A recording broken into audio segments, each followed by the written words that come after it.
So buckle up, you could say.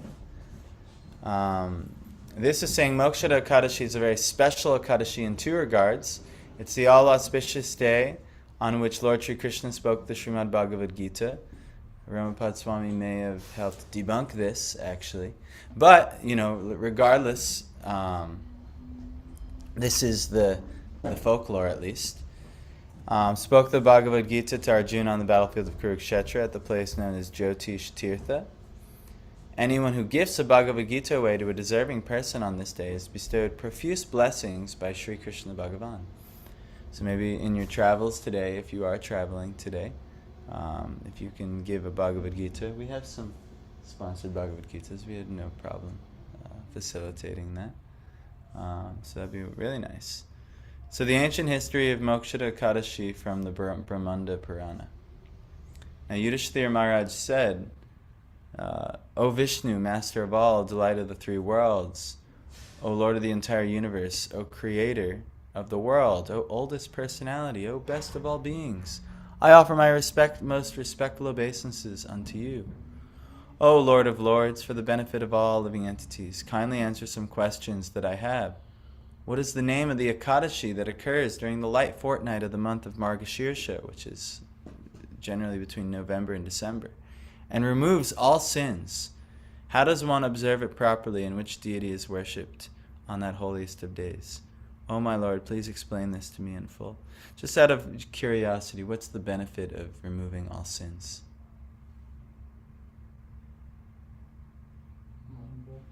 What? Well, what do sins do?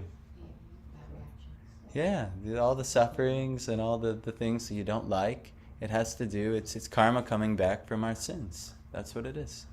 So, naturally, if we don't like that, we should do things that will remove all sins. But now it's mentioned in the Bhagavatam that what's the point of just doing all kinds of what's called prayashchitta or different atonements for your sins if you're just going to continue to sin anyway? You should take it at the root. It's all right, I'm not inclined to do this activity which is giving me bad reactions anymore. This is what a real benefit of removing the sins do. Not just, Krishna said all you have to do is chant Hare Krishna once with some sincerity, and you remove more sins than you can count.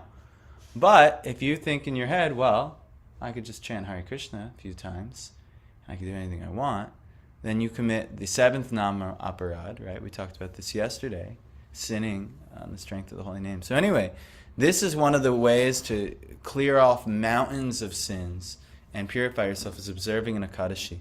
So Yudhishthira, he naturally wants to know about this because he's very pious. Now before Krishna replies, let us chant the glorifications of the Gurus.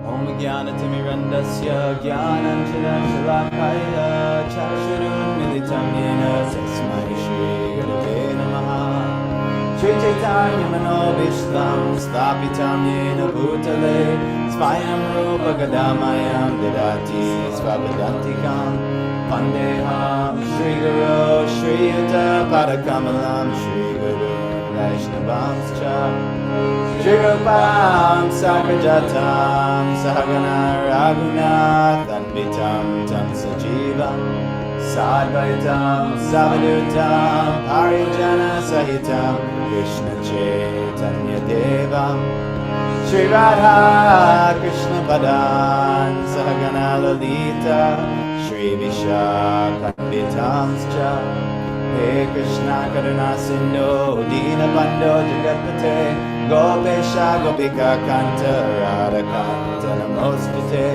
Tapta Kanchana Gaurangi Radhe Vrindavaneshwari Vrishabhani Sute Devi Pranamami Hari Priye Panchakalpa Tarubhyascha Kripa Sindhubhyevacha Patitanam Pavanebhyo Vaishnavebhyo Namo Namaha Jai Shri Krishna Chaitanya Prabhu Nityananda Shri Advaita Gadadhara Shri Vasari Gaur Bhakta Vrinda Hare Krishna Krishna Krishna Hare Hare Hare Rama Rama Rama Hare Namo Vishnupadaya Krishna Prishtaya Bhutale Srimate Bhaktivedanta Swami Namine Namaste Saraswati Devi Gauravani Pracharine Nirvishesha Shunyavadi Paschatya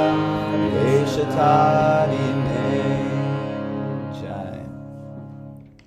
So what are some of the four main classifications of sins? Or in other words, they're called aparads. Yes, this is the chief. Sinning against the name of the Lord. Sinning against the Lord. But what's the number one? Yes. Blaspheming the Vaishnavas. So sinning against the devotees is the number one namaparad. So it's actually, you could say, it's the number one aparad. We very careful with the devotees. Krishna is always punishing me if I'm a little too hard on one of you guys or something like this. I'm scared that he's going to punish me. I was a little hard on Parth today. But I was trying to do it out of affection. I'll hug him and be happy with him later when he comes for the program tonight. So anyway, number one aparad is sinning against the Vaishnavas. But also, what not a lot of people know, what is the constitutional position of every living entity? What's the swarup of every living entity? Yeah, is to be a servant of Krishna, which means you're a Vaishnava. So actually sinning against any living entity is, to some degree or another, a Vaishnava aparad. Now, that being said, very much covered over, you could say Vaishnava, like a great demon, or acting as a demon in this world. It's far less to sin against this one than one who's manifesting and actively trying to propagate the glories of the Lord. It's not even in the same category. But these are some of the main sins. Other sins, save aparads. There's so many ways to serve the Lord. There's 64. Actually, one of the sevas, that the arts of bhakti, is observing holy days like Ekadashi that we're doing. So this is, and we can actually make many aparads to Ekadashi Devi. So there's, like Tanmay was chastising you the other day because you had broke the fast at a time that I had not recommended. Why? Because it's technically a save aparad. And I was like, no, but that's, save aparads can all be forgiven very easily. Nam aparads cannot be forgiven so easily. Vaishnava aparads cannot be forgiven at all unless you go and rectify with the Vaishnava. This is the, very, this is the system. But save aparads can be forgiven easily. But still, we should try and observe not creating any aparads. And then the last is dam aparad. This can take place in the temple of the Lord, or this can take place in, especially the holy places like Vrindavan, Mayapur, not being able to see even Prayag, where Piyush is born. You could go to Prayag but not have the proper vision of how this place, how holy this place is, and you can make many Dhamma aparads as well. Yes. Well, for the save aparad, it's a bit different than Vaishnava aparad, because a lot of things are unknowingly, whether you commit Vaishnava aparad knowingly or unknowingly, this effect is still extreme now. Yes. Well, save aparads can be easily forgiven, and Vaishnava aparads, it's impossible to forgive them unless you rectify with the Vaishnava. Even if you don't realize it. Yeah. But now that being said, there's Madhai, who was very frightened that he was the one who threw a pot at Nityananda Prabhu, and he broke the pot on his head and caused him to bleed. And so he was just lamenting over this, and somehow or other Nityananda had mercy on him and actually turned him into a pure devotee. Chaitanya Mahaprabhu was ready to kill him, but Nityananda Prabhu, the famous pastime, said, "No, my Lord, in Kali Yuga you can't do this." Anyway, if you haven't heard that pastime, it's a very nice pastime. But Madhai wanted to know what to do to rectify his Vaishnava aparads, because he's like, I've done so many things to so many people. What can I do? And it was explained to him by Nityananda Prabhu that you should serve the Vaishnavas. Just serve the Vaishnavas. So what did he do? Is he made and he explained to him, go and take care of a bathing ghat. Vaishnavas, they like to bathe and do their rituals in a nice sanctified place. So go there and make a very special bathing, and it's still there today in Mayapur, Madhai, or on the other side maybe in Navadvip. But Madhai's bathing ghat that he maintained so diligently, and anything he did was to serve the Vaishnavas, and he offer all his obeisances, and he was so friendly and welcoming to all the Vaishnavas there. And so we should also, even, we may have made so many aparads, Vaishnava aparads. I know in the beginning of my Krishna consciousness, I didn't know what the hell I was doing. I made so many judgments about this guy, not realizing like, oh, that's like Krishna's very dear servant. And so anyhow, my humble attempt is to now do something that I think may be pleasing to the Vaishnavas, and that Vaishnavas have guided me to do. And so similarly, you should mold your life in a similar way. And this will remove you from all of these type of aparads. But one of the seva aparads is not observing Ekadashi and days like Ekadashi, Janmashtami, Vaman Dwadashi, things like this. All these holy days of the Lord. So there's many seva aparads. This morning, the boys were paying their obeisances towards the Lord, which is good when paying obeisances to a Vaishnava, but actually before the deity of the Lord, it's recommended that you put your left side. So this is technically a seva aparad, and there's many, many seva aparads. In the Nectar of Devotion, you'll learn all the different seva aparads and how to avoid them and move through them, and so on. Actually, I'm reading through the Bhakti Rasamrita Sindhu right now again, and that's in the section I'm at, all the different seva aparads. So anyway, not observing Ekadashi is a seva aparad. So which is why I was a little harsh on Parth this morning, just because I was just, well, never mind, I'm not going to justify it. But anyway, yeah, no, but I told him he better get back here early for the program too. So anyhow. So now Krishna, Yudhisthira wants to remove all his sins. We should all be very interested in this, because even unknowingly we're committing so many sins. And if we don't want to be victimized by the material world, which most of us here are probably feeling pretty materially exhausted, right? Am I alone? No. If you're feeling materially exhausted, this is very, very beneficial information. So let's read what Krishna says. Lord Sri Krishna replied, "O dear Yudhisthira, your inquiry is very auspicious in itself and will bring you fame. Just as I previously explained to you about the dearest Utpana Mahadwadashi, which occurs during the dark part of the month of Margashirsha, which is the day when Ekadashi Devi appeared for my body to kill the demon Mura. That was the first Ekadashi, and that was the past Ekadashi. The one before that's like considered the first Ekadashi. That's where Ekadashi Devi appears. And which benefits everything animate and inanimate in the three worlds. So I shall now relate to you regarding this Ekadashi that occurs during the light part of the month of Margashirsha. This Ekadashi is famous as Mokshada, because it purifies the faithful devotee of all sinful reactions and bestows liberation upon him. So guaranteed freedom from sufferings. You're suffering? Perfect. This is the perfect day for you. So here we go. The worshipable deity of this all-auspicious day is Lord Damodar. Now, you could just worship Krishna and like little Ladu Gopal is perfect for like Lord Damodar. But actually Lord Damodar that he's talking about is an incarnation of Vishnu. Like when you put on tilak, like not wearing tilak is a seva aparad, believe it or not. But when you put on your tilak, you chant different mantras and you ask the Lord to protect and that part of the body. And on the lower back is Om Damodaraya Namaha. But it's an incarnation of Vishnu. That's what's being referred to here. But worshipping Krishna in his Damodar form is perfect. So when thinking of that. So worshipable deity of this auspicious day is Lord Damodar. With full attention, one should worship him with incense, a ghee lamp, fragrant flowers, and tulsi manjaris. We don't have manjaris, but we did everything else this morning. That's good news. Yes. So anyway. O best of saintly kings, please listen as I narrate to you the ancient and auspicious history of this wonderful Ekadashi.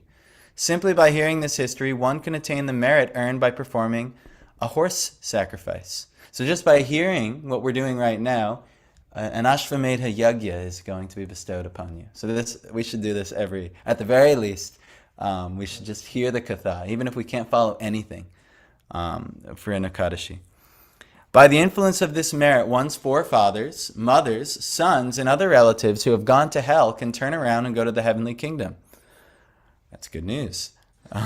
For this reason alone, O king, you should listen with rapt attention to this narration.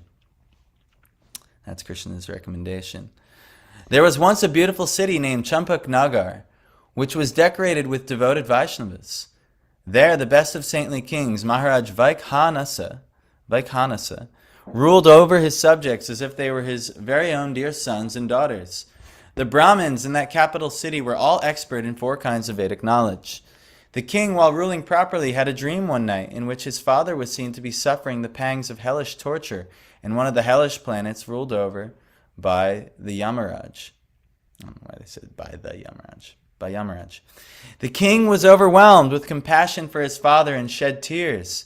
The next morning, Maharaj Vaikhanasa described what he had seen in his dream to his council of twice-born learned Brahmins. So if you can't tell already, one of the specialities of this Ekadashi is if you find your father in an unfortunate situation, this is the Ekadashi for you to bestow benefit upon him.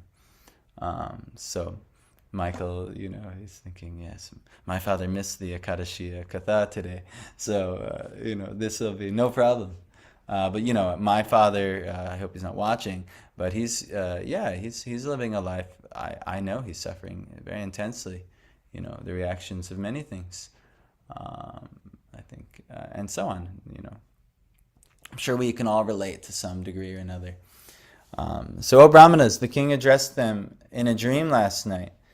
I saw my father suffering on a hellish planet. He was crying out in anguish.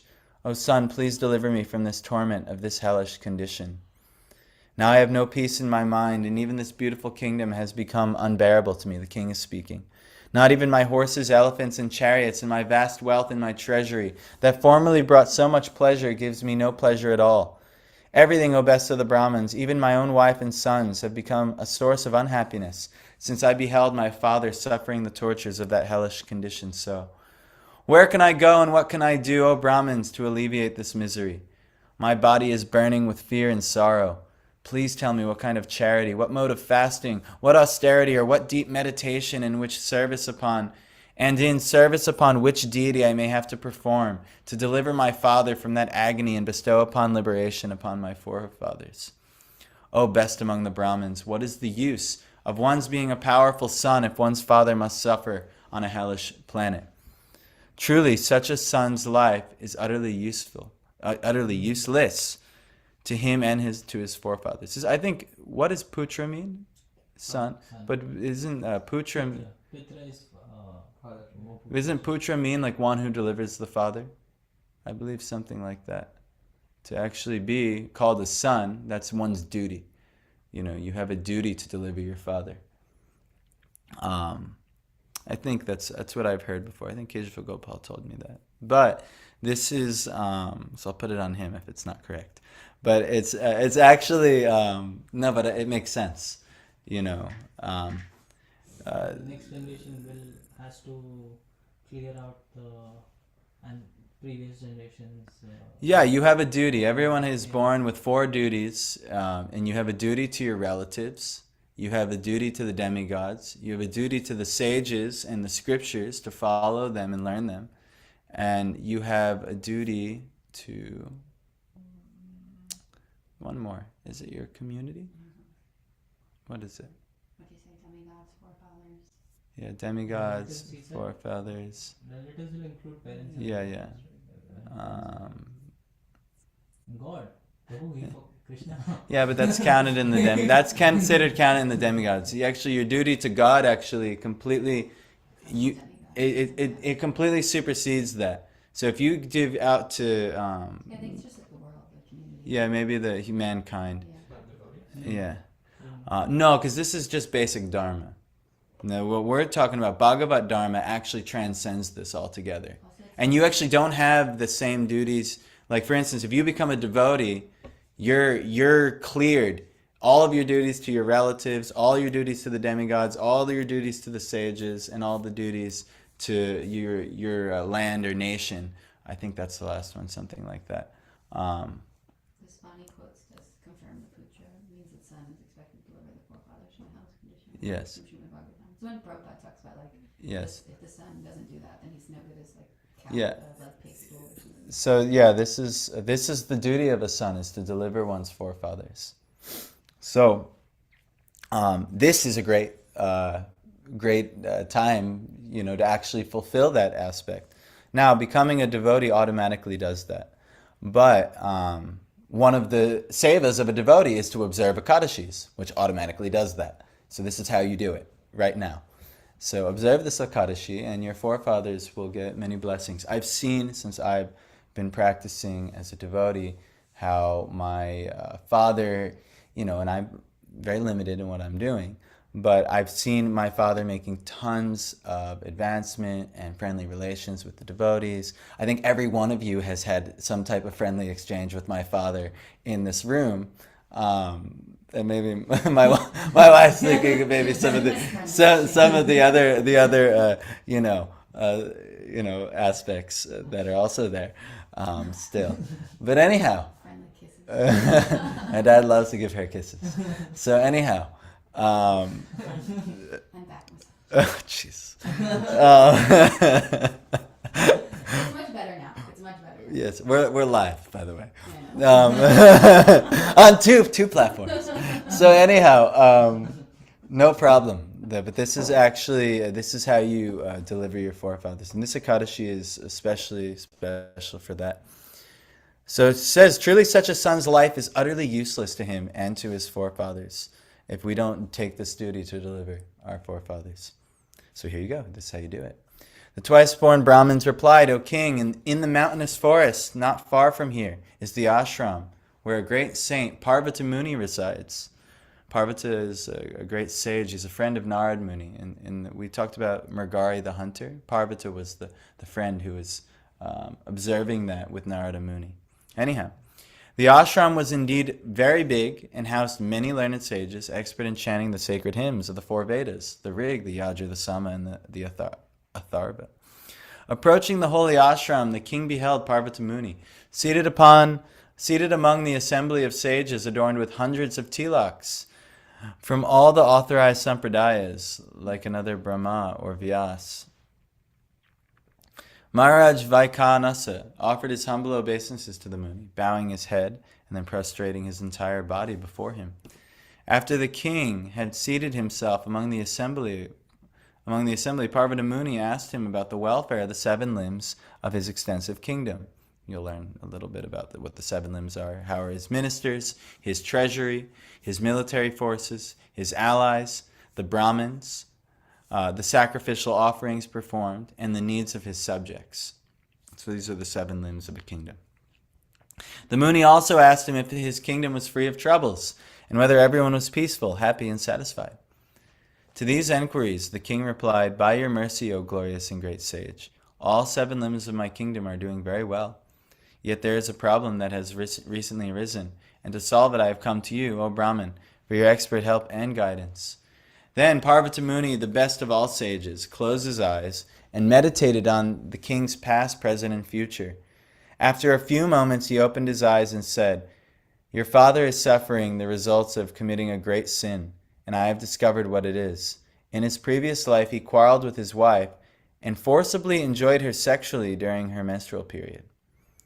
She tried to protest and resist his advances and even yelled out, Someone please save me. Please, O husband, do not interrupt my monthly period in this way. Still he did not stop or leave her alone. It is on account of this grievous sin that your father now has fallen into such a hellish condition of suffering. One of the reasons Prabhupada gave the 4 regulative principles is this, like, these regulative principles regulate us from committing great sins. So this would be under the illicit sex type of sin, and a very egregious one. I know plenty of people in American culture that think it's no problem at all not stopping the sex at all. Menstrual period comes, no way. We'll keep going. This is actually, one, it's quite disgusting. And then two, it's considered a sin. So anyway, especially against her wishes. So anyway, he's suffering in a hell for this. So King Vaikanasa then said, O greatest among sages, by what process of fasting or charity may I liberate my dear father from such a condition? Please tell me how I can relieve and remove the burden of his sinful reactions, which are a great obstacle to his progress toward ultimate release, salvation, liberation, or going back home. Parvata Muni replied, during the light fortnight of the month of Margashirsha, there occurs an Ekadashi called Mokshada. That's today. If you observe the sacred Ekadashi strictly, with a full fast, and give directly to your suffering father the merit you thus obtain, he will be freed from his pain and instantly liberated. Maybe we can all do that. We can offer our benefits to our father. Actually, it'll come back around to us. If we have a favorable father, it'll be very glorious. So, hearing this, Maharaj Vaikanasa profusely thanked the great sage and then returned to his palace to perform his austere rite. O Yudhisthira, when the light part of the month of Margashirsha at last arrived, Maharaj Vaikanasa faithfully waited for the Ekadashi Tithi to arrive.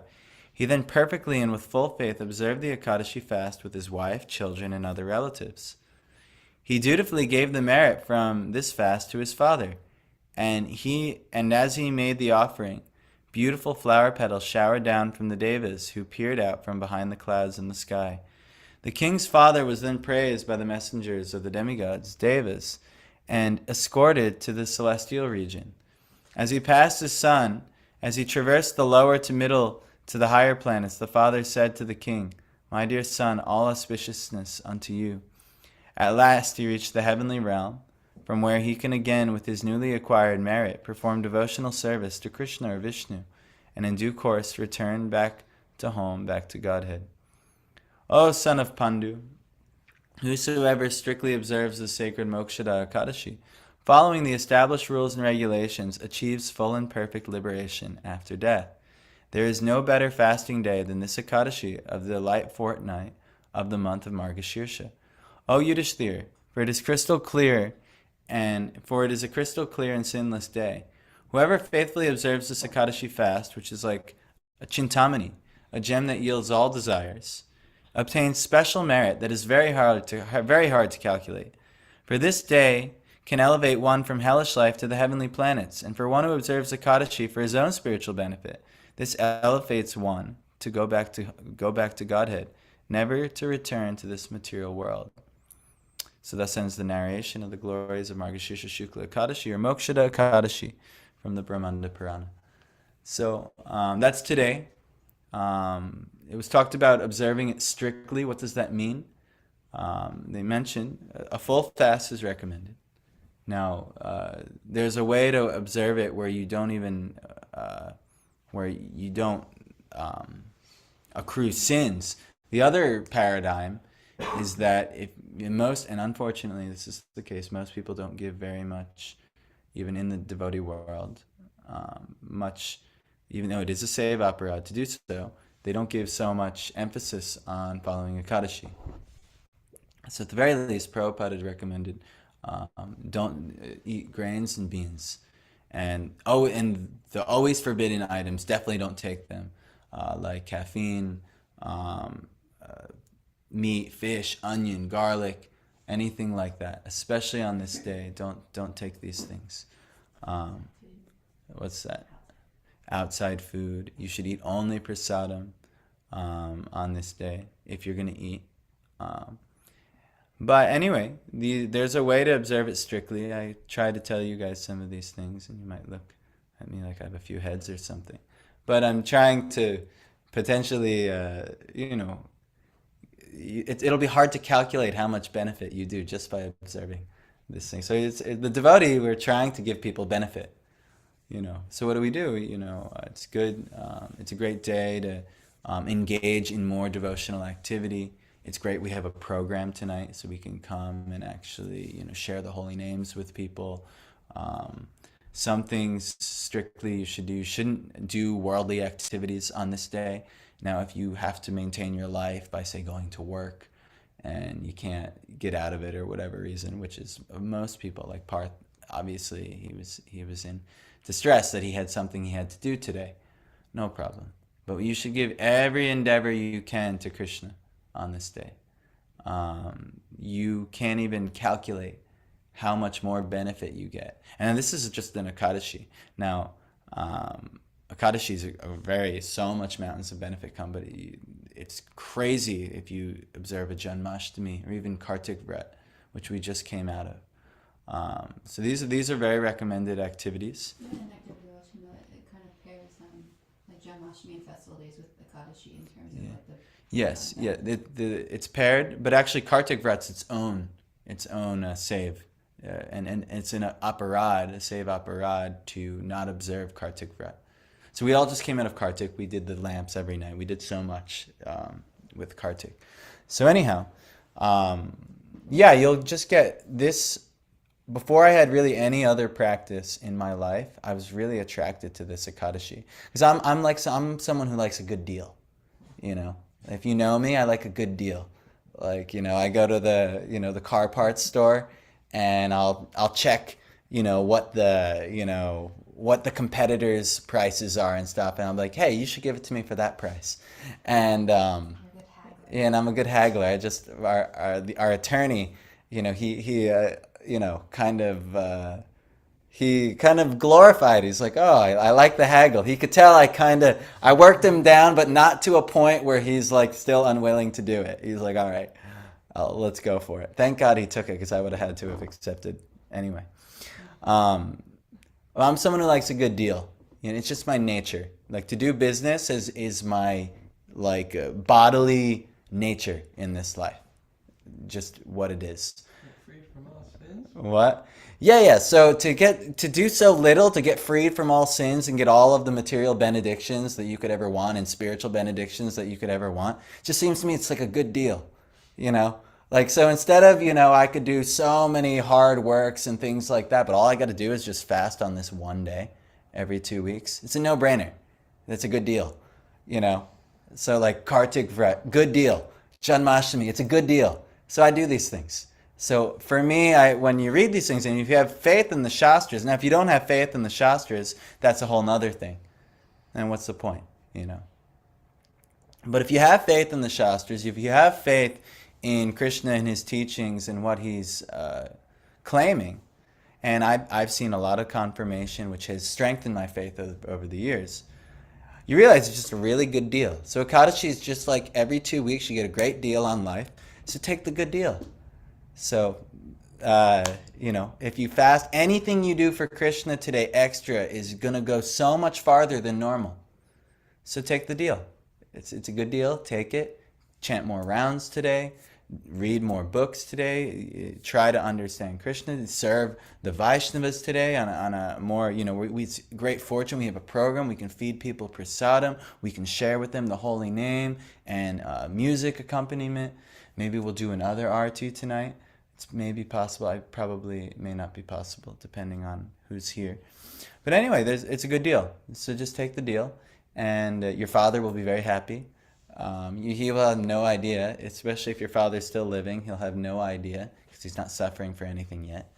But anyway, or it's maybe not obvious to him that he's suffering in hell for a punishment or something like that yet. But yeah, it's a great deal, and it'll yield all your desires. Like, I've seen it. I was very attracted to these Ekadashi days in the beginning because, like I said, it was a good deal. And I've seen all my desires have been coming over time. Krishna's not like right away. He's not waiting with a paycheck at the end of the Ekadashi Vrat, But I've seen so many my desires come, and I attribute this to my certain practices like this. So take the good deal times, Krishna, and especially don't sin on these days. Especially be very diligent to not sin. Some other good deals, like it's recommended taking cold showers on this day, 3 of them, sleeping on the floor. These are some things you could do. I just sleep on a yoga mat and put my blanket on the floor. You take steps, things you could do on this day. Actually, all 3 days you should do like this. The day before, you should eat really only one meal. There's even specific things you should eat. The day after, you should eat only one meal, and then it should be a full fast. Anyhow, this will grow, and the inclination to do this will grow with faith. The more you have faith, the more you're going to be inclined, all right, I want to do it. But right now, if you just have like a little dabble of faith, or you're just like, you know what, I could use some benefits in my life, test it. Just test it and see what happens. I met my wife on an Ekadashi. All our first few dates were Ekadashis. I got arrested, and I got out of a really bad hellish type of lifestyle on an Ekadashi, even though it didn't feel like it was such a wonderful thing. But I can look. I also got bit by a pit bull on Ekadashi. It was pretty bad. I got stepped on by a cow on a Ekadashi. So these I attribute to me not following certain things properly. So anyhow, like this. Trying to give us motivation to follow properly. Yes. Take the motivation. Follow this Ekadashi. So anyway, it's a good deal. And the other side of things, I've watched so many bad things happen to people on Ekadashi because they don't observe. And like there's this one devotee I was with, and I was like, it's Ekadashi, we should do like something special. And he was, I don't pay attention to any of that stuff, blah blah blah. He's a Prabhupada disciple. I'm not going to say who it was. He's a Prabhupada disciple, so I had to just like, okay. But I saw the thing he really wanted to do that day was bale hay. And I told him, like, no, I take Ekadashis off. Like, this is my time. I only get a few days off. Ekadashi is one of the days I take off. I'm not going and doing all this. I'm fasting. And so what happened to him on that day? He ate also grapes. And yes, also, we don't need to blow up his spot too No, I'm much. just saying. Anyway, he wasn't following many things. Anyway, what happened to him on that day, he baled all the hay, and somehow one of the ropes that fastened it spilled all the hay in the road, and he spent all that time picking up the hay that he spent all day baling. Instead of, like, pretty much just wasted his whole day. Instead of just, like, taking the day off and, things like that, you could have got the hay, or you even could have done, anything. Anyway. And he lost some of the hay bales because it was on the... I've seen this happen with not just so many people. If you don't follow Ekadashi, it's a very powerful time where Krishna likes to give slaps too. So it's just going to enhance everything. It's either going to enhance your all kinds of spiritual benefits, even material benefits for those who observe faithfully, and it's also a time where Krishna is going to punish those who don't have sufficient faith and or any type of inclination to seek him out. So it's so it's good. It's good for both. So Krishna, he's got his plans. So anyhow, that's today. It's a good deal, and it's a really bad deal if you don't take it. So that's my request to you. Enjoy Ekadashi. We'll have a program. Luckily, Ben wanted to come here and on his off day and do some seva with you guys. So I think it would be good if you, because I think he'll only be here for so long. I think it would be good if you guys tried to do your cooking around the time that Ben has come. And he's a great cutter, by the way. If you're not, not everyone. Piyush is the most skilled with the knife here, but so if you could use another skilled person with a knife, Ben is that person. So anyhow, I'll end it here. I don't need to tell everyone all these things. So.